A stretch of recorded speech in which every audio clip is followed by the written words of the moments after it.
بجھتے ہوئے چراغ فروزاں کریں گے ہم، بجھتے ہوئے چراغ فروزاں کریں گے ہم، تم آئے ہو تو جشن چراغاں کریں گے ہم، اور آ کر جو آپ رونق محفل بڑھائیں گے، پھولوں کی کیا بساط ہے ہم دل بچھائیں گے۔ میں بہت ہی ادب کے ساتھ، احترام کے ساتھ دارالعلوم ندوۃ العلماء کے استاد حضرت مولانا عامر بیگ صاحب ندوی مدظ اللہ العالی سے درخواست کرتا ہوں کہ تشریف لائیں اور اپنی قیمتی باتوں سے ہم تمام لوگوں کو مستفیض فرمائیں۔ بسم اللہ الرحمن الرحیم، الحمد للہ رب العالمین، والصلاة والسلام علی محمد بن عبد اللہ الامین وعلى آله وأصحابه الطيبين الطاهرين ومن تبعهم بإحسان ودعا بدعوتهم إلى يوم الدين، أما بعد،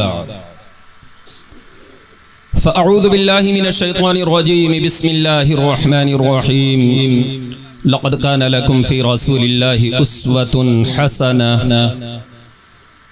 وقال النبي صلى الله عليه وآله وسلم من حسن الاسلام ترکہ ما لا یعنیہ، او کما قال علیہ الصلاۃ والسلام۔ انتہائی قابل احترام علماء کرام اور واجب التکریم بزرگوں اور دوستوں، ابھی آپ بہت ہی اختصار کے ساتھ مولانا ادیب الرحمن صاحب امام عیدگاہ کی زبانی انہی احادیث کی تشریح سماعت فرما رہے تھے۔ مزید میں نے جلسے کے عنوان سے قرآن کریم کی ایک آیت کا سہارا لیا۔ میں سوچ رہا تھا کہ اس وقت اس مختصر سے وقت میں گفتگو کا آغاز کہاں سے کروں، لیکن پوسٹر پہ نظر ڈالی تو قرآن کریم کی یہ آیت ذہن میں آئی، اور دوران گفتگو مولانا ادیب الرحمن صاحب کی باتوں سے کچھ باتیں میں نے اخذ کی۔ بہت ہی مختصر وقت میں وہ آپ کے سامنے اس حقیقت کو بیان کر رہے تھے کہ اسلام کے جو بنیادی شعبے ہیں وہ 5 ہیں، ایک عقائد کا، عبادات کا، معاملات کا، اخلاقیات کا، اور ان پر اختصار کے ساتھ انہوں نے بہت ہی اہم باتیں آپ کے سامنے بیان فرمائیں۔ ظاہر سی بات ہے اس وقت تمام چیزوں کو تفصیل سے تو نہیں بیان کیا جا سکتا، لیکن ان کی باتوں میں سے ایک حدیث میں نے آپ کے سامنے پڑھی ہے، اور یہ حدیث ہماری اور آپ کی زندگی کے اندر ایک اہم رول ادا کرتی ہے۔ اگر اس حدیث کو ہم اور آپ اپنا اوڑھنا اور بچھونا بنا لیں، اس حدیث کی روشنی میں اپنی زندگی گزارنے کا ایک لائحہ عمل طے کر لیں، تو شاید ہم اور آپ کامیاب ہو جائیں اس دنیا میں بھی اور آخرت میں بھی۔ ہمارے نوجوانوں کو اگر آپ دیکھیں، اور نوجوان ہی کیا، اس وقت یہ social media, print media, electronic media جس طریقے سے ہمارے اور آپ کے دل و دماغ پر چھایا ہوا ہے، اس کے اندر یہ حدیث ایک اہم رول ادا کرتی ہے، ہمارے اور آپ کے لیے ایک اہم پیغام رکھتی ہے۔ یہ حدیث یہ بتاتی ہے کہ اے نیٹ چلانے والوں، اے فیس بک پہ اپنے وقت گزارنے والوں، اے چیٹ کرنے والوں، اور طرح طرح کی لایانی چیزوں میں اپنے اوقات کو گزارنے والوں، قرآن کا تقاضا، اسلام کا تقاضا، ایمان کا تقاضا، نبی کا فرمان یہ ہے کہ زندگی کے ایک ایک لمحے کو غنیمت سمجھو۔ یہ زندگی اللہ نے جو تم کو عطا کی ہے، ایک ایک پل کا تم کو اس دنیا سے جانے کے بعد حساب دینا پڑے گا۔ آپ یاد رکھیے، اچھی طریقے سے اس چیز کو نوٹ کر کے جائیے۔ اگر آدمی بیمار ہوا ہے تو کسی نہ کسی طریقے سے دوا علاج کے ذریعے اس کی تلافی کر سکتا ہے۔ تمام چیزیں دنیا کے اندر ایسی ہیں جن کے بارے میں آدمی اپنے آپ کو جس طریقے سے چاہے، اگر اس سے کوئی غلطی ہوئی ہے، کوئی نقصان ہوا ہے، کوئی گناہ ہوا ہے، تو کسی طریقے سے آدمی وہ اس کی تلافی کر سکتا ہے۔ لیکن یہ ابھی جو 2 منٹ کا وقت گزرا ہے، ہم اور آپ اس وقت کی اگر تلافی کرنا چاہیں، ان 2 منٹوں کو واپس لانا چاہیں، تو یہ ہمارے اور آپ کے بس میں نہیں ہے۔ ہم میں سے ہر آدمی جو بچے ہیں وہ جوانی کی طرف بڑھ رہے ہیں، جوان وہ اپنے بڑھاپے کی طرف اپنے قدم کو رواں دواں کیے ہوئے آگے چلتے چلے جا رہے ہیں، اور جو بوڑھے ہیں وہ قبر سے قریب ہوتے جا رہے ہیں، حشر سے قریب ہوتے جا رہے ہیں۔ ہماری زندگی کا ہر لمحہ چیخ چیخ کر ہم سے یہ مطالبہ کر رہا ہے، یہ کہہ رہا ہے کہ اے غافل انسان، کہاں پر اس وقت دنیا تیرے خلاف سازشوں کے جال تیار کر رہی ہے، کس طریقے سے تجھے اور تیری نسلوں کو برباد کرنے کے لیے تانے بانے بن رہی ہے، اور تو ہے کہ فیس بک میں لگا ہوا ہے، تو ہے کہ لائیو ہونے کے چکر میں بالکل پریشان ہے، تو ہے سیلفیاں کھینچ رہا ہے، فوٹو بنا رہا ہے، مووی دیکھ رہا ہے، اس طرح کی چیزوں میں اپنے اوقات کو ضائع کر رہا ہے۔ اللہ کے رسول صلی اللہ علیہ وسلم نے فرمایا تھا، من حسن الاسلام ترکہ ما لا یعنی، اسلام کی خوبی یہ ہے، اسلام کی اچھائی یہ ہے، اسلام کا کمال یہ ہے، اسلام کی افضلیت یہ ہے۔ اگر واقعی ہمارے اندر اسلام ہے، واقعی ہمارے اندر ایمان ہے، تو ہمیں اپنے ایک ایک منٹ کو بھلانا چاہیے، اس کی قدر و قیمت کو محسوس کرنا چاہیے۔ ہم میں سے کوئی یہ نہیں کہہ سکتا دعوے کے ساتھ کہ آج ہم اور آپ یہاں آئے ہیں اچھے طریقے سے اپنے کپڑے پہن کر کے، اچھی طریقے سے نہا کر کے، اپنے قدموں سے چل کر کے، لیکن یاد رکھیے اس وقت کو کہ ہم اور آپ اپنے کپڑوں کو ایک وقت آئے گا کہ پہن نہیں پائیں گے۔ یہ کپڑے آخری بار ہمیں اور آپ کو پہنائے جائیں گے۔ ہم اور آپ آج چل کر کے آئے ہیں، اس وقت ہمارے اندر چلنے کی طاقت نہیں ہوگی، ہم دوسروں کے کندھوں کے اوپر، چارپائی کے اوپر لیٹ کر کے جائیں گے۔ میرے بزرگوں، اس مرحلے سے، اس منزل سے، اس کیفیت سے ہم میں سے ہر ایک قریب ہوتا جا رہا ہے، چاہے وہ بچہ ہو، چاہے وہ بوڑھا ہو، چاہے وہ جوان ہو، چاہے وہ شہری ہو، چاہے وہ دیہاتی ہو، امیر ہو، غریب ہو، کوئی بھی ہو، موت سے کسی کو مفر نہیں، ہر ایک کو اس مرحلے سے گزرنا ہے۔ تو خاص طور سے یہ حدیث جس کے اندر ہمارا اور آپ کا یہ معاشرہ بالکل اس سے آنکھیں بند کیے ہوئے ہیں، منہ کو موڑے ہوئے ہیں۔ موبائل کیا مل گیا، آدمی دنیا و ما فیہا سے بے خبر ہو گیا، ماں باپ کی خبر نہیں، بیوی بچوں کے بارے میں کوئی ان سے آدمی کا دیکھنے تو بظاہر یہ تھا کہ یہ موبائل تعلقات کے لیے ہے، رابطے کے لیے ہے، خیر خبر کے لیے ہے، لیکن موبائل میں لگنے کے بعد آدمی دوسروں کو تو چھوڑیے، خود اس کو اپنی خبر نہیں ہوتی کہ ہم کتنے بجے جگ رہے ہیں، کتنے بجے سو رہے ہیں، کتنے بجے کھا رہے ہیں، کہاں جانا چاہیے، کہاں پہنچ رہے ہیں، کیا کرنا چاہیے، کیا کر رہے ہیں۔ اس موبائل نے جو دوسروں سے باخبر ہونے کا ایک اہم ذریعہ تھا، انسان خود اپنے آپ سے بالکل بے خبر ہوتا جا رہا ہے، اپنے آپ سے بالکل غافل ہوتا جا رہا ہے۔ اور یاد رکھیے، اللہ تبارک و تعالی نے قرآن کریم میں فرمایا تھا، وَلَا تَكُونُوا كَالَّذِينَ نَسُوا اللَّهَ فَأَنسَاهُمْ أَنفُسَهُمْ۔ میرے بزرگوں، تو ایک تو یہ حدیث جس کو اس وقت میں نے آپ کے سامنے پڑھی، اس وقت بہت زیادہ اس کی تفصیل اور تشریح میں جانے کا وقت نہیں، اختصار کے ساتھ یہ چند باتیں میں نے آپ کے سامنے عرض کی۔ قرآن کریم کی جو آیت میں نے آپ کے سامنے پڑھی، اس میں اللہ تبارک و تعالی نے بالکل صاف اور دو ٹوک انداز میں فرمایا تھا، لَقَدْ كَانَ لَكُمْ فِي رَسُولِ اللَّهِ أُسْوَةٌ حَسَنَةٌ، کہ میں نے جو تم کو نبی عطا کیا ہے،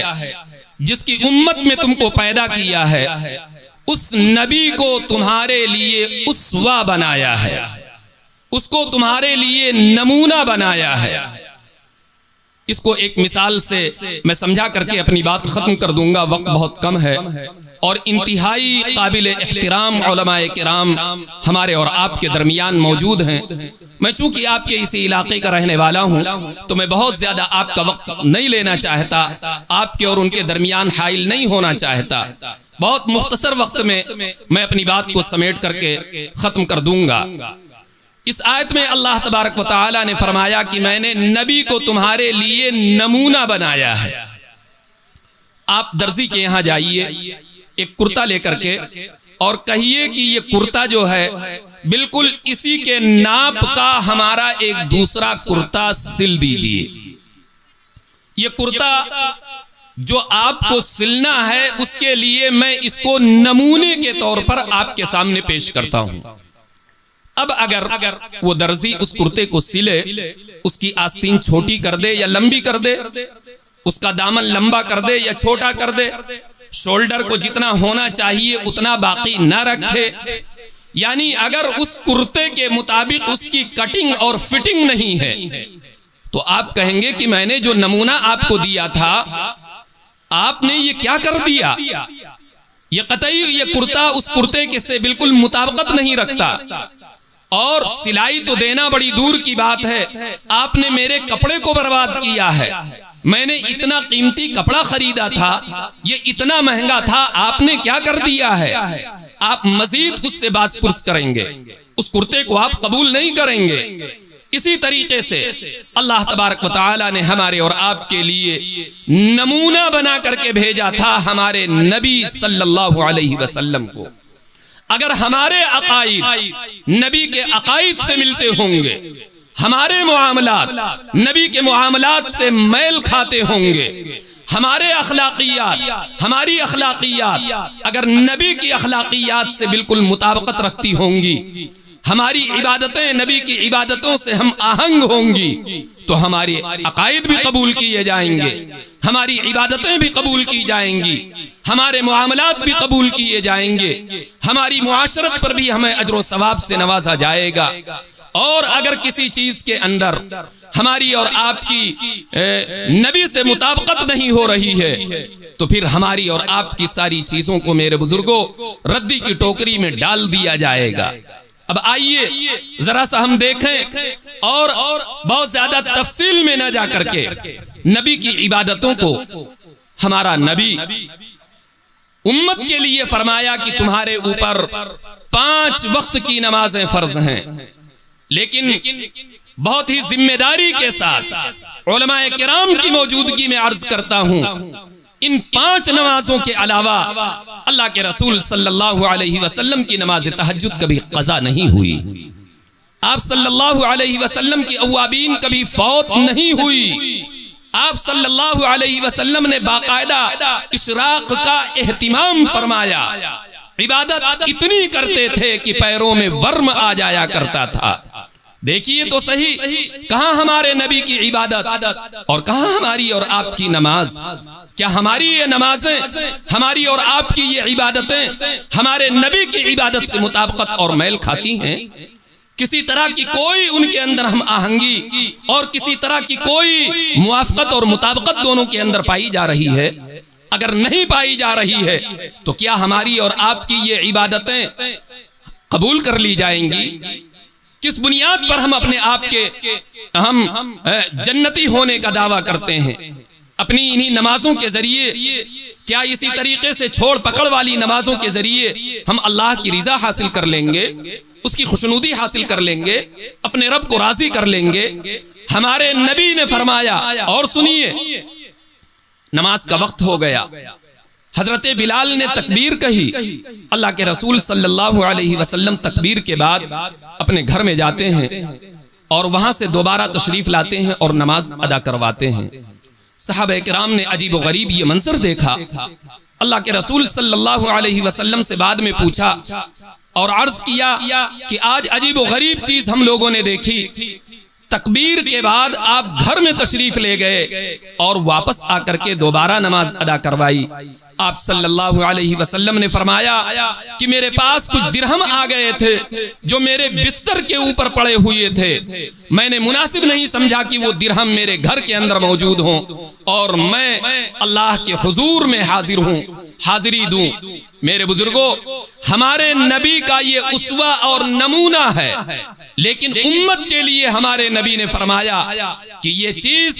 یہ عظیمت کی راہ، یہ میرا طریقہ، یہ میری سنت، یہ میری سیرت تمہارے لیے مشکل ہے، میں اچھی طریقے سے تمہاری طبیعت سے واقف ہوں، تمہارے مزاج سے واقف ہوں، سن لو، تمہارے پورے مال کے دینے کا مطالبہ نہیں کیا جا رہا ہے، صرف اتنا کہا جا رہا ہے کہ اپنے مال میں سے 2.5% زکوٰۃ، وہ بھی سال مکمل ہونے پر اس کو تمہیں ادا کرنا ہے۔ ہم میں سے کتنے ایسے ہیں جو اپنے مال کا پائی پائی حساب جوڑ کر کے زکوٰۃ ادا کرتے ہیں۔ نماز کا حال دیکھیے، زکوٰۃ کا حال دیکھیے، روزوں کا حال۔ اللہ کے رسول صلی اللہ علیہ وسلم بغیر سحری بغیر افطار کے مسلسل روزے رکھتے تھے، کئی مہینے مسلسل 2-3 چاند ہو جاتے تھے، اللہ کے رسول صلی اللہ علیہ وسلم کے گھر میں چولہا نہیں جلتا تھا۔ آج ہم ہیں دکانوں پہ دکانیں، فیکٹریوں پہ فیکٹریاں، کاروبار پہ کاروبار بڑھاتے چلے جا رہے ہیں، نہ زکوٰۃ کی فکر، نہ کسی غریب کے حقوق کی ادائیگی کی فکر، نہ اپنا بھوکا پڑوسی ہے اس کی فکر، کسی کی کوئی فکر نہیں۔ حالانکہ یہ مال جو اللہ نے عطا کیا ہے، اس میں غریبوں کا حق ہے، اس میں پڑوسیوں کا حق ہے، اس میں رشتہ داروں کا حق ہے۔ ہمارے نبی نے اپنے مال کے ہر جو کچھ آتا تھا، اللہ کے رسول صلی اللہ علیہ وسلم